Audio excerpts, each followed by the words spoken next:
Contos de Eça de Queiroz, lidos por Sofia Pedro. Um poeta lírico. Aqui está, simplesmente, sem frases e sem ornatos, a história triste do poeta Corriscoço. De todos os poetas líricos de que tenho notícia, é este, certamente, o mais infeliz.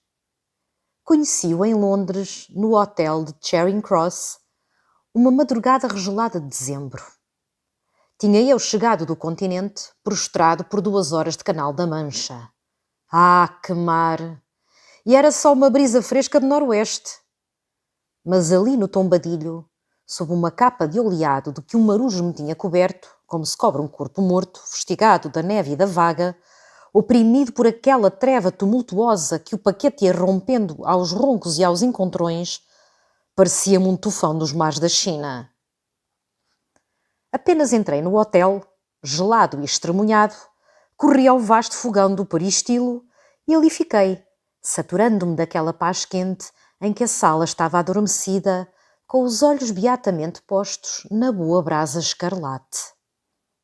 E foi então que vi aquela figura esguia e longa, já de casaca e gravata branca, que do outro lado da chaminé, de pé, com a taciturna tristeza de uma cegonha que cisma, olhava também os carvões ardentes com um guardanapo no braço. Mas o porteiro tinha rolado a minha bagagem e eu fui inscrever-me ao bureau.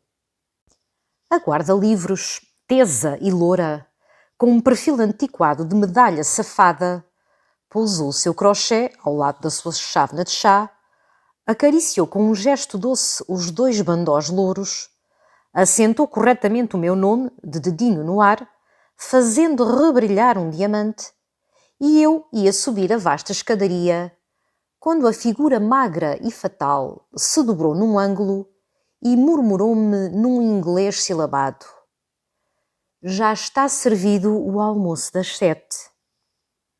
Mas eu não queria o almoço das 7. Fui dormir. Mais tarde, já repousado, fresco do banho, quando desci ao restaurante para o lanche, avistei logo, plantado melancolicamente ao pé da larga janela, o indivíduo esguio e triste. A sala estava deserta numa luz parda. Os fogões flamejavam. E fora, no silêncio do domingo, nas ruas mudas, a neve caía sem cessar de um céu amarelento e baço. Eu via apenas as costas do homem, mas havia na sua linha magra e um pouco dobrada uma expressão tão evidente de desalento que me interessei por aquela figura. O cabelo comprido, de tenor, caído sobre a gola da casaca, era manifestamente de um meridional. E toda a sua magreza friorenta se encolhia ao aspecto daqueles telhados cobertos de neve, na sensação daquele silêncio lívido. Chamei-o. Quando ele se voltou, a sua fisionomia, que apenas intervira na véspera, impressionou-me. Era um carão longo e triste, muito moreno, de nariz judaico e uma barba curta e frisada, uma barba de Cristo em estampa romântica. A testa era destas que, em boa literatura, se chama, creio eu, fronte. Era larga e era lustrosa. Tinha o olhar encovado e vago, com uma indecisão de sonho nadando num fluido enternecido. E que magreza!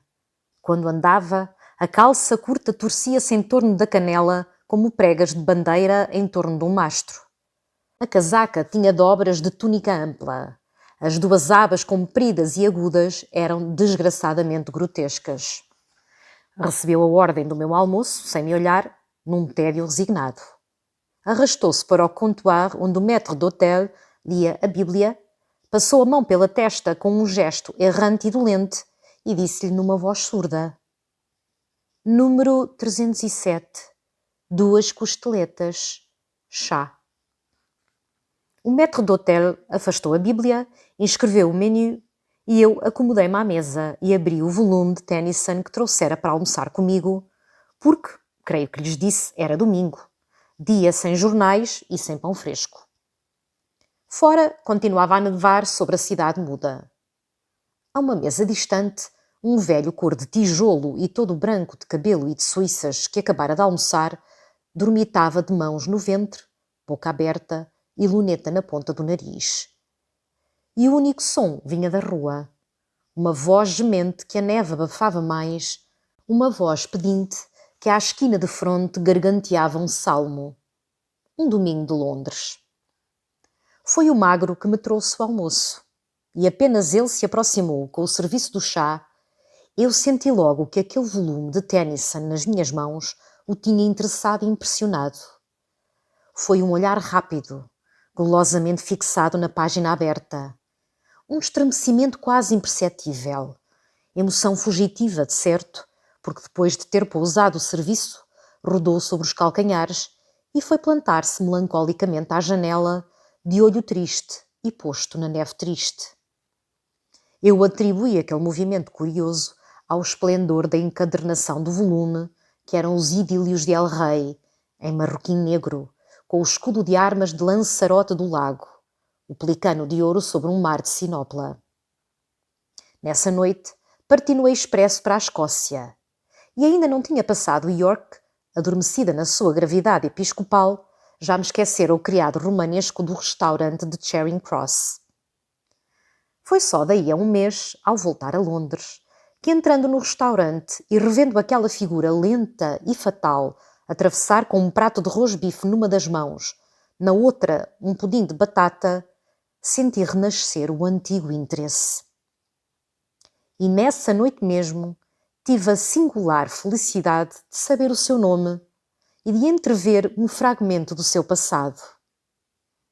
Era já tarde e eu voltava do Covent Garden, quando, no peristilo do hotel, encontrei, majestoso e próspero, o meu amigo Bracoletti. Não conhecem Bracoletti? A sua presença é formidável. Tem a amplidão pançuda, o negro cerrado da barba, a lentidão, o cerimonial de um pacha gordo. Mas esta ponderosa gravidade turca é temperada em Bracoletti pelo sorriso e pelo olhar. Que olhar!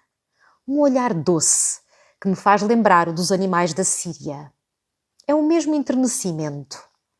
Parece errar no seu fluido macio a religiosidade meiga das raças que dão os messias. Mas o sorriso de Bracoletti é a mais complexa, a mais perfeita, a mais rica das expressões humanas. Há finura, inocência, bonomia, abandono, ironia doce, persuasão naqueles dois lábios que se descerram e que deixam brilhar um esmalte de dentes de virgem. Ah, mas também este sorriso é a fortuna de Bracoletti. Moralmente, Bracoletti é um hábil. Nasceu em Esmirna, de pais gregos. É tudo o que ele revela. De resto, quando se lhe pergunta pelo seu passado, o bom grego rola um momento a cabeça de ombro a ombro, esconde sob as pálpebras cerradas com bonomia o seu olho maometano, desabrocha o sorriso de uma doçura a tentar abelhas e murmura, como afogado em bondade e em enternecimento: mon Dieu, mon Dieu. Nada mais. Parece, porém, que viajou, porque conhece o Peru, a Crimeia, o Cabo de Boa Esperança, os países exóticos, tão bem como o Regent Street. Mas é evidente para todos que a sua existência não foi tecida como a dos vulgares aventureiros do Levante, de ouro e estopa, de esplendores e pelintrices. É um gordo e, portanto, um prudente. O seu magnífico solitário nunca deixou de lhe brilhar no dedo. Nenhum frio jamais o surpreendeu sem uma peliça de 2.000 francos. E nunca deixa de ganhar todas as semanas no Fraternal Club, que é um membro querido, 10 libras ao whist. É um forte. Mas tem uma debilidade. É singularmente goloso de rapariguinhas de 12 a 14 anos. Gosta delas magrinhas, muito louras e com o hábito de praguejar. coleciona-as pelos bairros pobres de Londres com método. Instala-as em casa e ali as tem, como passarinhos na gaiola, metendo-lhes a papinha no bico, ouvindo-as palrar todo baboso, animando-as a que lhe roubem os selinhos da algibeira, gozando o desenvolvimento dos vícios naquelas flores de lama de Londres, pondo-lhes ao alcance as garrafas de gin para que os anjinhos se embebedem. E quando alguma, excitada de álcool, de cabelo ao vento e face acesa, o injuria, o arrepela, baba obscenidades, o bom Bracoletti, encruzado no sofá, de mãos beatamente cruzadas na pança, olhar afogado em êxtase, murmura no seu italiano de costa síria: Piccolina, gentiletta. Querido Bracoletti, foi realmente com prazer que o abracei nessa noite em Charing Cross. E como nos não víamos há muito, fomos cear juntos ao restaurante. O criado triste lá estava no seu comptoir, curvado sobre o Journal des Débats, e apenas Bracoletti apareceu, na sua majestade de obeso, o homem estendeu-lhe silenciosamente a mão. Foi um shake hands solene, enternecido e sincero. Bom Deus, eram amigos! Arrebatei Bracoletti para o fundo da sala e, vibrando de curiosidade, interroguei-o com sofreguidão. Quis primeiro o nome do homem. Chama-se Corriscoço, disse-me Bracoletti grave. Quis depois a sua história. Mas Bracoletti, como os deuses da Ática, que nos seus embaraços no mundo se recolhiam à sua nuvem, Bracoletti refugiou-se na sua vaga reticência. Mon Dieu! Mon Dieu! Não, Bracoletti, vejamos. Quero-lhe a história. Aquela face fatal e byroniana deve ter uma história. Bracoletti, então, tomou todo o ar cândido que lhe permitem a sua pança e as suas barbas e confessou-me, deixando cair as frases às gotas, que tinham viajado ambos na Bulgária e no Montenegro. Corriscoço foi seu secretário. Boa letra. Tempos difíceis. Mon Dieu! De onde é ele? Bracoletti respondeu-se a hesitar, baixando a voz, com um gesto repassado de desconsideração. É um grego de Atenas. O meu interesse sumiu-se como a água que a areia absorve. Quando se tem viajado no Oriente e nas escalas do Levante, adquire-se facilmente o hábito, talvez injusto, de suspeitar do grego. Aos primeiros que se vêem, sobretudo tendo uma educação universitária e clássica, o entusiasmo acende-se um pouco. Pensa-se em Alcibíades e em Platão, nas glórias de uma raça estética e livre, e perfilam-se na imaginação as linhas augustas do Partenon. Mas, depois de os ter frequentado às mesas redondas e nos tombadilhos das Messejaries, e principalmente depois de ter escutado a lenda de velhacaria que eles têm deixado desde Esmirna até Tunes, os outros que se vêem provocam apenas estes movimentos. Abotoar rapidamente o casaco, cruzar fortemente os braços sobre a cadeia do relógio e aguçar o intelecto para rechaçar a escroquerie. A causa desta reputação funesta é que a gente grega que emigra para as escalas do Levante é uma plebe torpe, parte pirata e parte lacaia, bando de rapina astuto e perverso. A verdade é que apenas soube corriscou-se um grego, lembrei-me logo que o meu belo volume de Tennyson, na minha última estada em Charing Cross, me desaparecera do quarto, e recordei o olhar de gula e de presa que cravara nele Corriscoço. Era um bandido. E durante a ceia não falámos mais de Corriscoço. Serviu-nos outro criado, rubro, honesto e são. O lúgubre Corriscoço não se afastou do comptoir, abismado no Journal des Débats. Nessa noite, aconteceu, ao recolher-me ao meu quarto, que me perdi. O hotel estava atolhado e eu tinha sido alojado naqueles altos de Charing Cross, numa complicação de corredores, escadas, recantos, ângulos, onde é quase necessário roteiro e bússola. De castiçal na mão, penetrei num passadiço onde corria um bafo morno de viela mal arejada. As portas aí não tinham números, mas pequenos cartões colados onde estavam inscritos nomes. John, Smith, Charlie, Willie, enfim, eram evidentemente as habitações dos criados. De uma porta aberta saía a claridade de um bico de gás.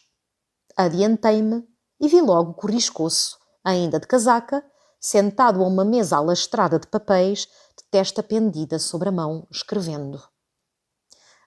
Pode indicar o caminho para o número 508? Balbuciei. Ele ergueu para mim um olhar estremunhado e enovoado. Parecia ressurgir de muito longe, de um outro universo.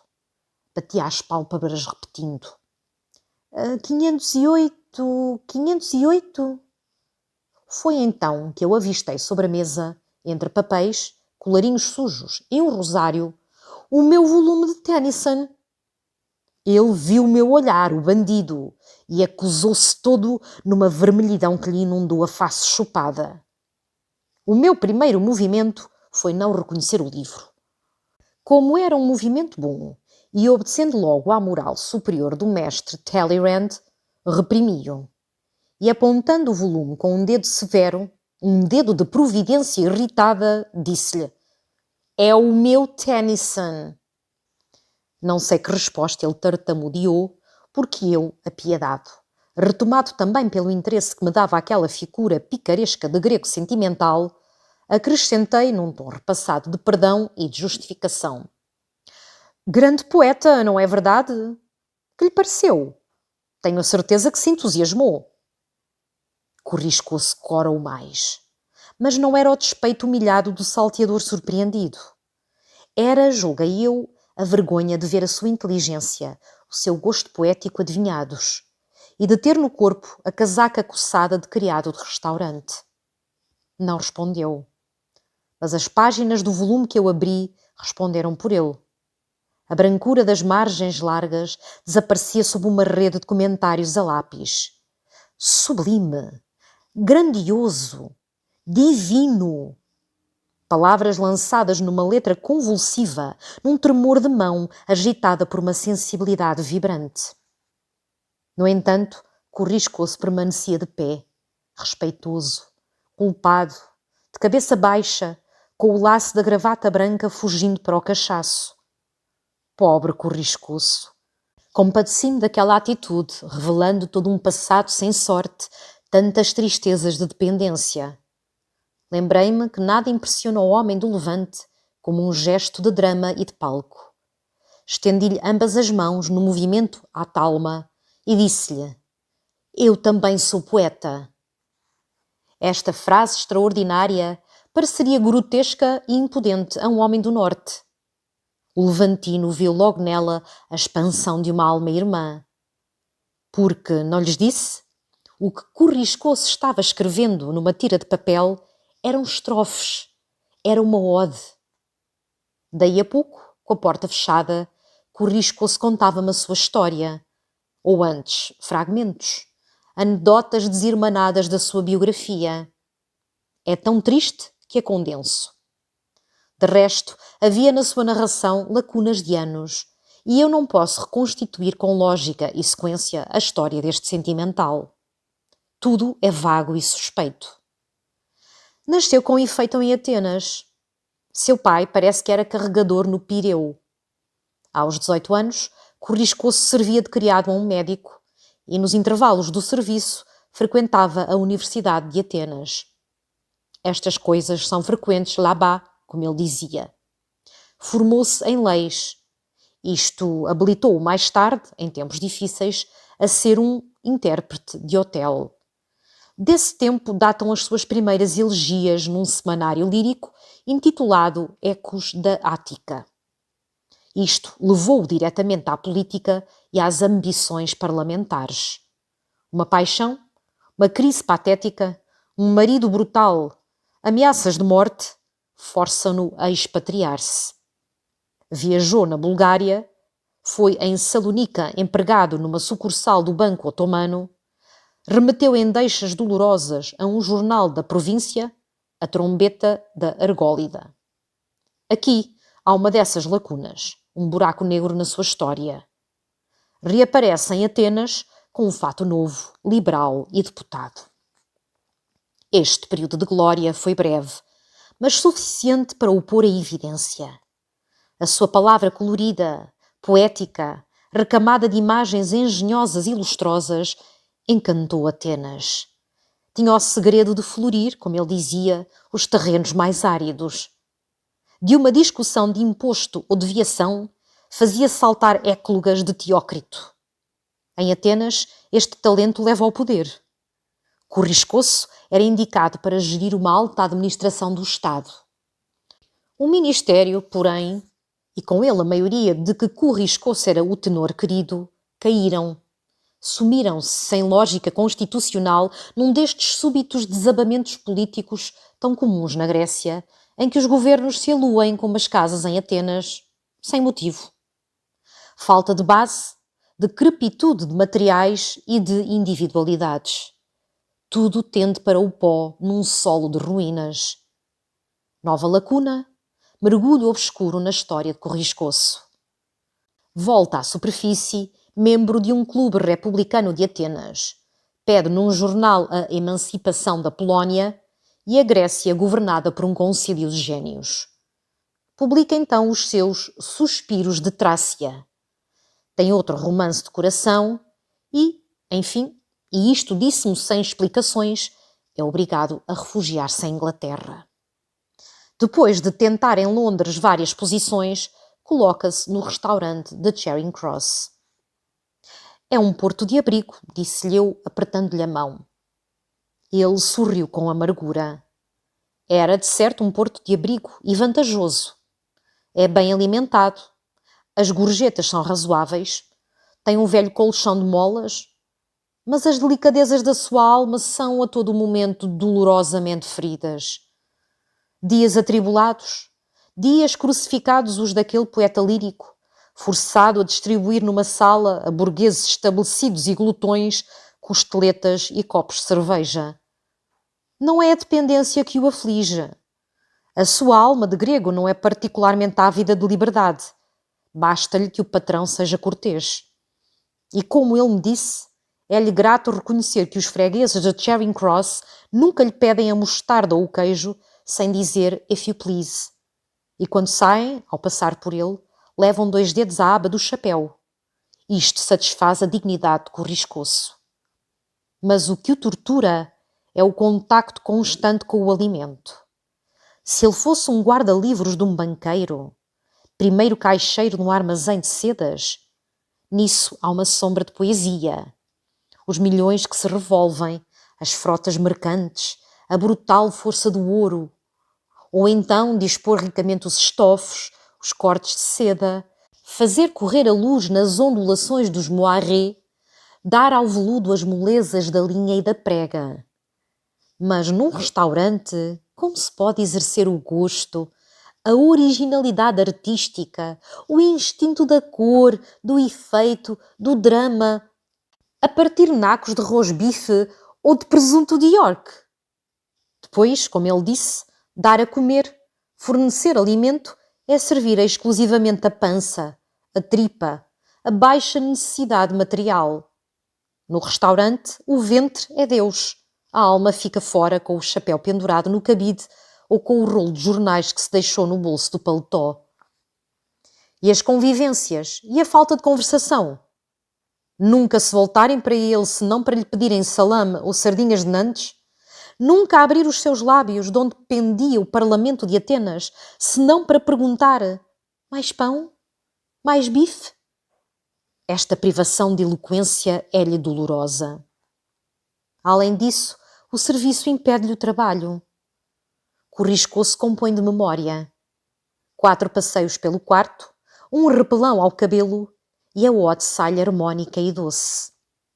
Mas a interrupção glutona da voz do freguês, pedindo nutrição, é fatal a esta maneira de trabalhar.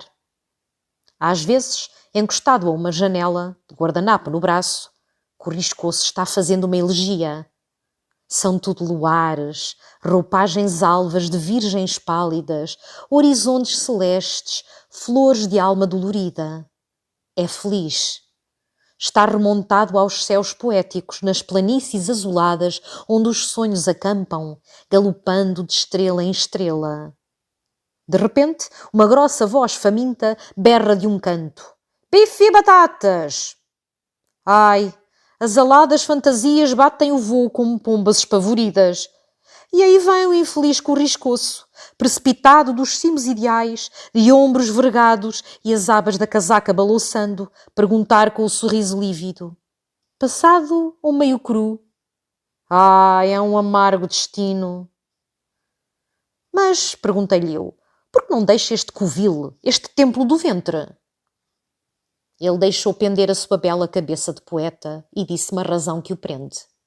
Disse-me, quase chorando nos meus braços, com o nó da gravata branca no cachaço. Corriscoço ama. Ama uma Fanny, criada de todo o serviço em Charing Cross. Ama-a desde o primeiro dia em que entrou no hotel. Amou-a no momento em que a viu, lavando as escadas de pedra, com os braços roliços nus e os cabelos louros, os fatais cabelos louros, deste louro que entontece os meridionais, cabelos ricos, de um tom de cobre, de um tom de ouro mate, torcendo-se numa trança de deusa. E depois a carnação, uma carnação de inglesa de Yorkshire, leite e rosas. E o que Corriscoço tem sofrido! Toda a sua dor exala em odes, que passa a limpo ao domingo, dia de repouso e dia do Senhor. Leu-mas. E eu vi quanto a paixão pode perturbar um ser nervoso.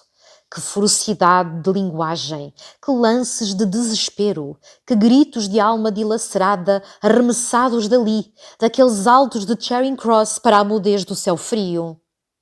É que Corriscoço tem ciúmes. A desgraçada Fanny ignora aquele poeta a seu lado, aquele delicado, aquele sentimental, e ama um policeman. Ama um policeman, um colosso, um Alcides, uma montanha de carne iriçada de uma floresta de barbas, com o peito como o flanco de um couraçado, com pernas como fortalezas normandas. Este polifemo, como diz Corriscoço, tem ordinariamente serviço no Strand. E a pobre Fanny passa o seu dia a espreitá-lo de um postigo dos altos do hotel. Todas as suas economias as gasta em quartilhos de gin, de brandy, de genebra, que à noite lhe leva em copinhos debaixo do avental. Mantém-no fiel pelo álcool. O monstro, plantado enormemente a uma esquina, recebe em silêncio o copo. Atira-o de um gole às fauces tenebrosas, arrota cavamente, passa a mão cabeluda pela barba de Hércules e segue taciturnamente, sem um obrigado, sem um amo-te, batendo o lajedo com a vastidão das suas solas sonoras. A pobre Fanny admira o babosa e talvez nesse momento, à outra esquina, o magro Corriscoço, fazendo no nevoeiro um esguio relevo de poste telegráfico, soluce com a face magra entre as mãos transparentes. Pobre Corriscoço! Se ele ao menos a pudesse comover! Mas quê?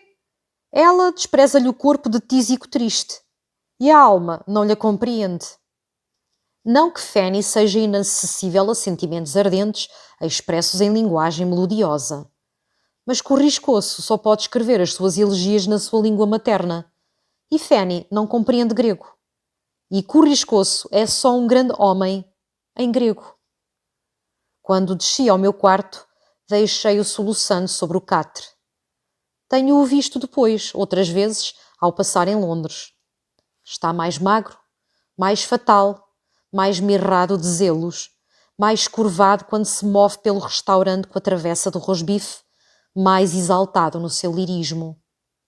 Sempre que ele me serve, dou-lhe um selim de gorjeta e depois, ao sair, aperto-lhe sinceramente a mão.